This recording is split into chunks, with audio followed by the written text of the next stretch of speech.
神的洗禮，亦有天主垂父，因此他在天上參與天國的盛宴。現在我們懷着信心向主基督呼求，因為這是我父的旨意。凡看見子並信從子的，必獲得永生。並且在末日，我要使他復活。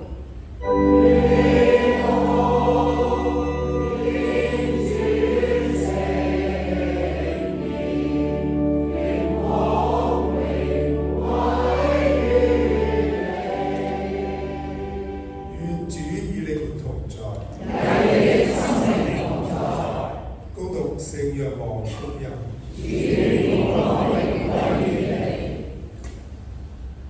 那時候，耶穌對門徒說：你們心裏不要煩亂，你們要信賴天主，也要信賴我。在我父的家裏有許多住處，我去原是為給你們預備地方。不然的話，我早就告訴了你們。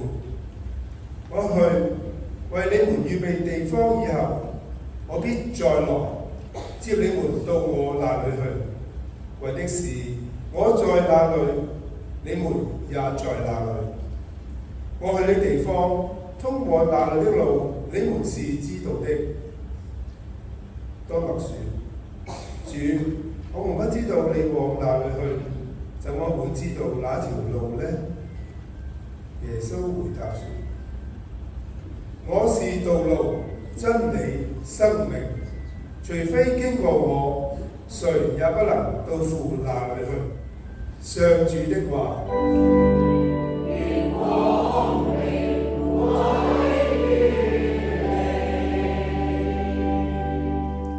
各位兄弟姊妹，首先我感動嘅大家今日咁積極嘅參與，表示大家幾咁敬愛我哋呢位神長劉德光神父。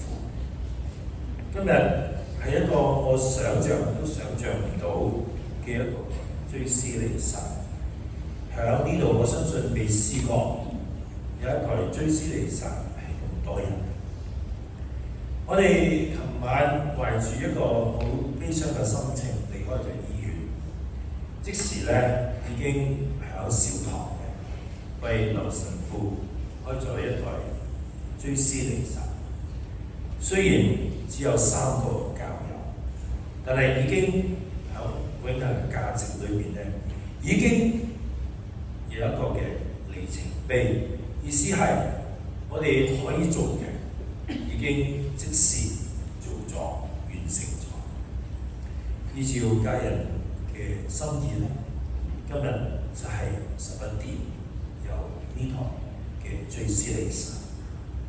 我都曾經同我哋嘅區嘅兄弟姊妹傾過，有幾多人嚟咧？因為都要有一個嘅心理準備。我當時我自己講50人啦，大家你睇到啊，10倍都唔止啊。所以今日都係以我哋嘅出席表現出呢位神長喺我哋教區曾經做過嘅一切。我本來都睇到神父好努力，又覺得佢個進步真係好驚人，亦都有好多醫療嘅人員咧幫佢手，好多兄弟姊妹咧幫佢出入等等，我都非常感恩。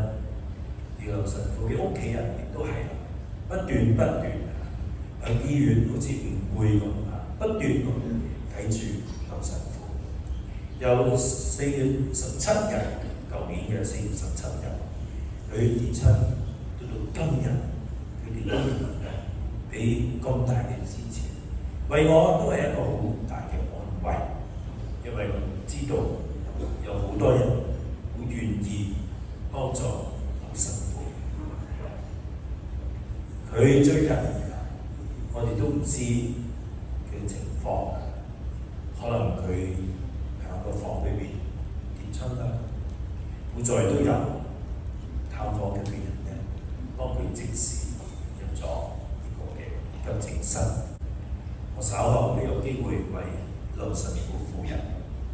當時都仲好有呢個嘅動力，帶一盤講笑咁同我講，因為星期三我哋有禮儀，佢話今晚係你㗎啦，佢都冇講遠啲，意思就係話可能淨係今晚要你幫手啦，其他日子佢得嘅，佢自己仍然充滿信心，呢、個就係星期三前日。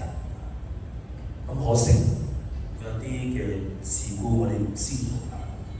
星期四早上已經有教友拍我嘅門啦，我即時上醫院，都為佢祈禱等等。咁呢啲都係教友好積極去想幫助劉神父。本來響呢啲醫院唔可以有咁多人，最多2個，同埋都唔可以好長時間喺醫院嗰度逗留。尤其是我哋講緊係深切治療，本來嘅一個普通啲嘅病房，轉咗係一個深切治療，跟住又要轉你另一個深切治療嘅病房。我見到可能有成70人都唔止啊，係最響劉神父個病床側邊，好多為佢念玫瑰經，好多喺門口等緊都係，表現出大家嗰個對信仰嘅珍惜，大家都好敬重去祈禱，所以為我嚟講都係一個安慰。隨後我見到劉神父佢開始更加落藥啦，氣息不緊。之後我哋都為佢做咗最後嘅祈禱，都有好多嘅教友一齊參與。跟住咧，我哋都要劉神父講再見，所以咧，琴晚我哋落咗嚟，就大概9點9分鐘就開咗一堂嘅追思彌撒。咁今日咧亦都係方便大家為劉神父繼續祈禱。我知道咧，劉神父一定咧係響天上，因為佢有咁多個教友為佢祈禱，呢個係天主俾佢一個好特別嘅祝福。佢喜愛大自然，佢乜嘢植物、乜嘢小動物、魚啊、雀仔都喜歡，所以佢都留下咗俾我哋一啲嘅足印，教導我哋喺生活中同普世萬物一齊讚美上主。佢都提醒我哋喺希望之年要有希望。佢好有希望，佢對自己非常之有希望，同埋佢不斷咁已經計劃定更多嘅參與。所以咧，本來佢仲有好多嘢要做，包括呢一個嘅週末，星期六、星期日要同呢啲後世者準備避靜。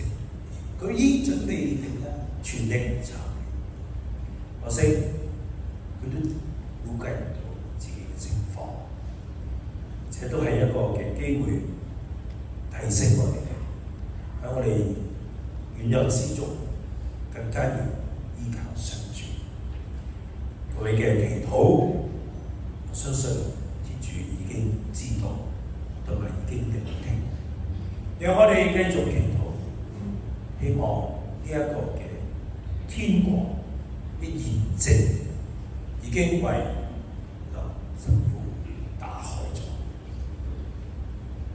我哋應該因慶嘅，就係我哋有一位天上嘅聖者，佢已經開始不斷為我哋每一位祈禱。我哋希望將來嘅歲月裏面，我哋喺祈禱嗰度連上。我相信大家唔會忘記劉神父呢一個係我哋嘅好嘅神長，我哋嘅導師。讓我哋以祈禱表示我哋對佢嘅敬愛，對天主嘅渴望。願呢個渴望亦都成為我哋將來永生嘅渴望。渴望將來喺天上同劉神父一齊讚美天主。願天主永受讚美。阿們。基督永生天主之子，你曾由死者中把你的朋友拉撒路喚起來，求你把永遠的生命賜給你的僕人劉德光神父。主，你是我們的生命和復活。基督，你曾把光明賜給瞎子，求你向你的僕人劉德光神父顯示你嘅慈愛，使他在天堂永光之所。主耶穌，你憐愛眾人，你在天上為你所救贖的人準備了新的居所。我們把劉德光翻神父交託在你的手中，全心信賴你對他美好的安排。你和聖父及聖神是唯一天主，永生榮光。阿們。